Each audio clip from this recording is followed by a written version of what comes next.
Welcome everybody. Today I want to get caught up in the world of AI, go over a lot of the really interesting things that have been going on. What's the consensus? Where are we at? Now, before I dive into all of this, I want to share a few things with you. First off, check out this lemon plushie that my sister found. It's almost like they were Matt VidPro viewers themselves. This thing's pretty dope. It's going to be a part of my background permanently. And the other thing is, I'm going to be giving away an RTX 4080 Super graphics card. I had an announcement video yesterday about it. The form is going to be in the description below. You have to participate in a free virtual NVIDIA GTC event to be qualified to win this GPU. And it's very real. I have the box right here. Okay guys, let's dive into some AI updates. First up, I want to do a very quick recap on the release of Claude 3, specifically Claude 3 Opus, their largest model, because it is, in my personal testing, and it seems from everybody else's testing, a little bit better than GPT-4,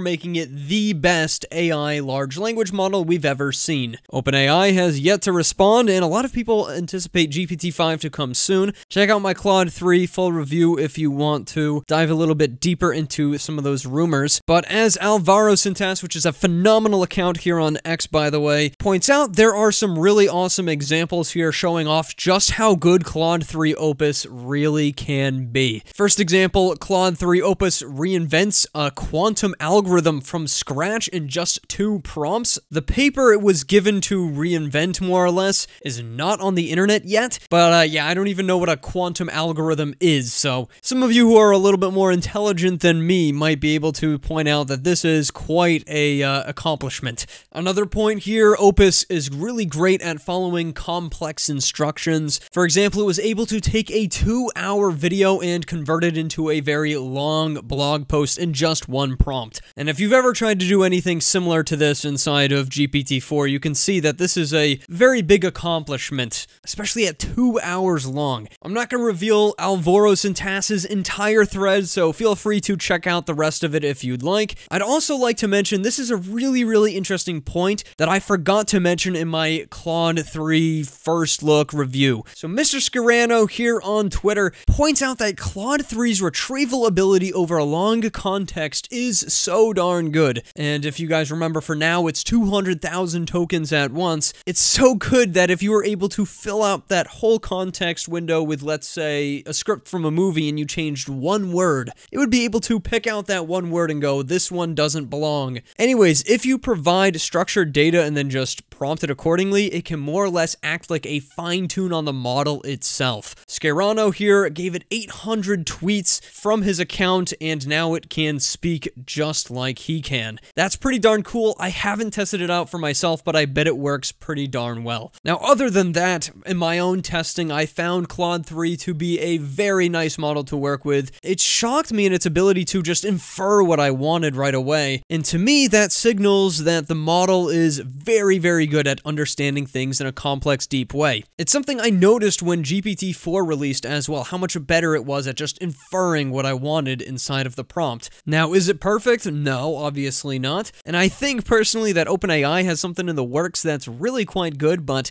not sure when it's going to release. Anyways, moving on. So you guys might also have heard about this. This is OpenAI and Elon Musk. Elon Musk is suing OpenAI for not being open and dedicated to their mission anymore. Of course, their mission is to ensure that AGI benefits all of humanity, and Elon's like, you know, you guys are for profit, you're not releasing open source models, so you're not really OpenAI anymore. Well, OpenAI made this blog post and came out with receipts. I think it's pretty telling, though, honestly. All you need to know is all the way back in 2016 when Elon Musk was still a founder of OpenAI and very much a part of OpenAI, Ilya Sutskever was in an email conversation with Elon, Sam Altman, Greg Brockman, saying as we get closer to building AI, it will make sense for it to start being less open. The open in OpenAI means that everyone should benefit from the fruits of AI after it's built, but it's totally okay to not share the science, even though sharing everything is definitely the right strategy in the short term. And Elon actually responded to this saying, yup, all the way back in 2016. So this kind of tears down Elon's statements a little bit that OpenAI, you know, is no longer open.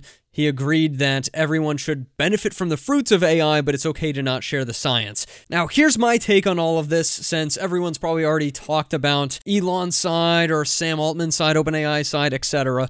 I don't think that Elon's viewpoints are necessarily unfounded right now in OpenAI not really being as open as they could be. I also think that Elon's allowed to change his opinion. However, his argument here is rooting on the fact that they are no longer following their mission, and as you saw from their blog post, in OpenAI's terms, they're still following their own mission, so the lawsuit doesn't really make much sense. Criticism's fine, of course, you can always change your opinion and have criticism, but a lawsuit doesn't really make sense. I also don't understand, because if Elon truly cared, wouldn't he open source his Grok AI, open source the AI that he's building? I don't know, that just seems like it would be the right move if that's actually truly what you believed in. I do think that open source is actually the best way to move forward long term, and I know that seems a little crazy because there's a lot of dangers, there's a lot of potential danger with AI in general, but I am currently operating under the assumption that if we let only a powerful few, whether it be companies, whether it just be even a few people, the government, be the only ones with access to the science behind AI, well, absolute power corrupts absolutely. If everyone has access, yes, there are going to be a lot of bad actors, but the majority of us who are good actors, let's say, will have no choice but to work together to reduce as much harm as we can from the bad actors, while the very principle of open source AI itself makes absolutely sure that everybody benefits from the fruits of AI regardless. Keep in mind, my personal viewpoint here is that even if a powerful few companies have access to the best AI, or everyone has access to the best AI, people are going to get hurt. Bad things are going to happen. I think that is quite literally inevitable, but I think it's more risky to only let a few powerful companies have access to the best AI, or just the government, let's say. I think that's a greater risk. So that's why I will forever continuously support the open source community, and I think that if Elon's going to talk trash and even make a lawsuit, maybe he should put his money where his mouth is and open source his own darn AI. And another good point here is that while I do like OpenAI and a lot of the products they produce and a lot of the AI that they put out, I gotta say, this blog post feels a little unprofessional. You know, breaking out the receipts, the emails, I don't know, it just feels like, you know, there definitely are passionate people at OpenAI, but they can also get a little bit emotional in some ways that are pretty concerning, considering these people have control over some of the most powerful technology we've ever seen. But hey, that's also coming from the guy that thinks open source is the right way forward, so I guess everyone's a little hypocritical. Now, I briefly want to talk about the new Midjourney Alpha. So, of course, Midjourney being one of the top AI image generators, probably being the highest in aesthetics, has finally got image generation working on their website for a large majority of their users. Anyone who's made over 1,000 images with Midjourney now can start using their new actual user interface. And I mean, take a look at it, guys. It's pretty dang smooth. I don't know why it took them 2 years to get to this point where we can have sliders for stylization amount, weirdness amount, variety between the images, switch from standard or raw mode, have a nice slider to go from portrait all the way to landscape. Like, in my eyes, this is not that difficult to do, especially because we've seen it with different DALL-E wrappers or Stable Diffusion wrappers for a long time. Ideogram AI, which has been around for, I don't know, guys, what, less than half the time Midjourney has been around, already has this whole deal going as well, along with this new magic prompting ability, which I find really awesome, and Midjourney doesn't have anything like that yet. Maybe the UI feels a little bit cleaner here with Midjourney, sure, and I gotta say, when you generate, let's say, an image of a banana, whatever, if I just press enter, it immediately goes into my queue over here on the Create tab, and I can load that queue up with however many images my plan allows. And this is pretty darn good. I will say this, where you can scroll through all of your different creations. They load up really quickly and you can vary them subtly or strongly, upscale, remix, etc. Like, that's really, really nice to have. This quick, snappy little user interface. Again, I think this is a long time coming. I'm happy that they did a good job with it. I'm happy that it works very well and is very usable. And even though it might seem harsh, I just gotta say, what took you so long, Midjourney? what took you so long? And if you guys are wondering what I've been using personally, lately it has been Ideogram. The prompt coherency and text coherency of this model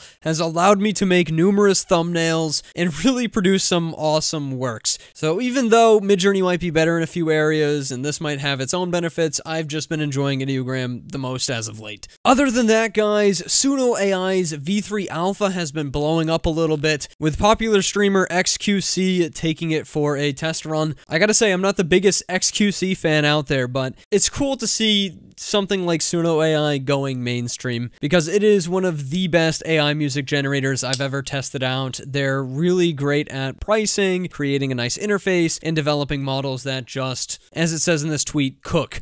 Really, really good AI models. Now, other than that, LTX Studio has made quite the splash lately. I did a tweet about this, and I will be working with LTX Studio as it comes out of its early alpha stages. This is less of just an AI video generator and more of the underlying interface to create AI video with. You can generate lots of videos at once here, change the style of all your clips at the same time, and at your will you can resize the length of different scenes and create, as they describe, a perfectly contextualized video. You can also add sound effects in there and music layered on top with narration to create very cohesive stories. Now, LTX has been causing a lot of buzz. Not every creator has access yet, and I am looking forward to when I can get access and share it with you guys, but so far it's looking pretty dang awesome. The only thing with LTX and the elephant in the room in regards to it seems to be, well, OpenAI's Sora is coming soon. Now, my personal thoughts on Sora and LTX is that LTX Studio is less of an AI video generator in itself and more of a interface for interacting with AI video generators, so I could see a future maybe where it plugs into the Sora API and you can just use Sora in conjunction with it. You know, that's not an official statement or anything, I don't know. I just think that that could be a very probable future. So where do we land? How do we conclude through all of this news? Well, we're kind of tapering off from a lot of really big announcements. OpenAI's Sora, Claude 3, Google Gemini 1.5, Suno V3, and I think things are starting to cool off just a little bit. I'm eagerly anticipating the release of a new LLM from OpenAI. GPT-4 has been around for a long time. It is no longer the king, and I want to see something truly unique. I want to see AI agents this year, and I think that's what we're going to see. What we've seen so far is just the tip of the iceberg for 2024 in regards to AI. It really seems to be this exponential growth, and it's a little terrifying, but very exciting. I don't know, viewers, can you feel the AGI? It's starting to tickle me in some weird places. Thanks so much for watching. I'll see you in the next video, and goodbye.